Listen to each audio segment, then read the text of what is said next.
Selamat malam, Assalamualaikum warahmatullahi wabarakatuh. Di sini kami kelompok tiga yang beranggotakan saya, Heroik Budi Karawang dengan NIM I072562 dari Provinsi Metro. Saya Muhammad Nur Arif dengan NIM K35253034 dari Prodi Pendidikan Teknik Informatika di Komputer. Dan saya Alia Febrian Hermanda dengan NIM K23240223 dari Prodi Pendidikan Fisika. Kami di sini akan menyampaikan simulasi perencanaan misi menggunakan Smart Mission Planner untuk melakukan pemetaan area menggunakan turn VTOL atau Vertical Takeoff and Landing. Pada simulasi ini, kami akan menunjukkan proses perencanaan jalur, penerbangan, penentuan waypoint, serta pengaturan misi pemetaan menggunakan drone VTOL melalui Mission Planner. Baik, tentu saja kami akan memulai proses simulasi perencanaan misi pemetaan. Jadi untuk pertama-tama kita atur set home dulu, itu titik awal wahana untuk terbang. Kita set home dulu terlebih dahulu. Nah, kita serah kita mau atur ke titik yang mana. Ini kami masuk titik ke kotak tengah tersebut. Terus kita ke simulation, kita pilih wahana yang kita inginkan. Di sini kita menggunakan multirotor.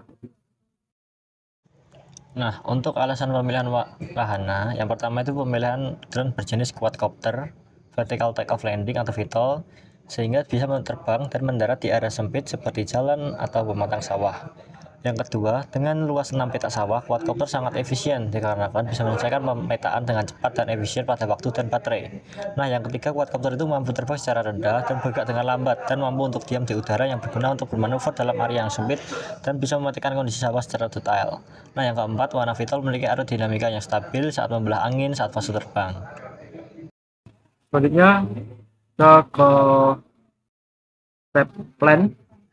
Nah, di sini kita akan menentukan pemetaan sawah dengan waypoint yang kita akan tentukan 1, 2, 3. Jadi untuk waypoint yang pertama atau yang tidak pertama kita ubah ke take off. Untuk wahana tersebut bisa terbang. Kita atur altitude ke 40. Terus kita pilih titik kedua, 3. Terus yang titik kedua kita ubah ke dual speed untuk agar kita bisa mengatur kecepatan wahana tersebut. Karena kalau wahana tersebut terlalu cepat, dia mapping sebuah sawahnya nggak maksimal karena bisa jadi nanti blur. Setelah kita atur juga altitude-nya menjadi 70. Jadi untuk take off sendiri altitude harus di bawah setelahnya untuk dia bisa take off. Terus kita tambahkan lagi waypoint untuk jalur terbang dari si wahana tersebut. Terus untuk titik terakhir yaitu titik 6 kita ubah ke return to launch untuk si wahana kembali ke titik awal setelah dia mapping. Kita atur ke altitude-nya 0 agar dia bisa lepas landas. Nah, untuk kita lanjut ke data setelah kita write tadi, lanjut data, kita ke action. Terus kita ubah ke mission start, kita aktifkan arm, terus kita pencet do action. Setelahnya wahana akan berjalan. Dia akan mapping 6 petak sawah yang kita tentukan tadi. Nah, di sini dia akan si wahana take off dengan ketinggian 40 meter. Dia akan terbang vertikal dulu 40 meter, baru dia akan jalan ke jalur yang kita tentukan. Nah, si wahana sudah jalan dan dia sudah akan melakukan mapping. Oke, selanjutnya untuk hasil analisis, yang pertama perencanaan jalur penerbangan. Nah, jalur penerbangan dapat dirancang menggunakan waypoint yang ditentukan sebelumnya, sehingga memungkinkan drone mengikuti rute yang telah direncanakan secara otomatis. Selanjutnya untuk efisiensi pemetaan area. Nah, dengan menggunakan mission planner, jarak waypoint dapat diatur dengan tepat, overlap antar gambar dapat dikontrol sehingga tidak terlalu besar maupun terlalu kecil. Waypoint memungkinkan drone mengikuti rute yang telah ditentukan sehingga cakupan area dapat dilakukan secara sistematis dan merata. Pengaturan jarak antar waypoint disesuaikan dengan ketinggian terbang dan cakupan kamera untuk menghindari area yang tidak terpantau. Nah, dengan perencanaan ini, waktu penerbangan, penggunaan baterai dapat dioptimalkan sehingga misi pemetaan menjadi lebih efisien. Untuk selanjutnya, stabilitas sistem autopilot. Sistem autopilot ini mengandalkan data dari beberapa sensor, seperti sensor GPS, kompas, barometer, dan IMU.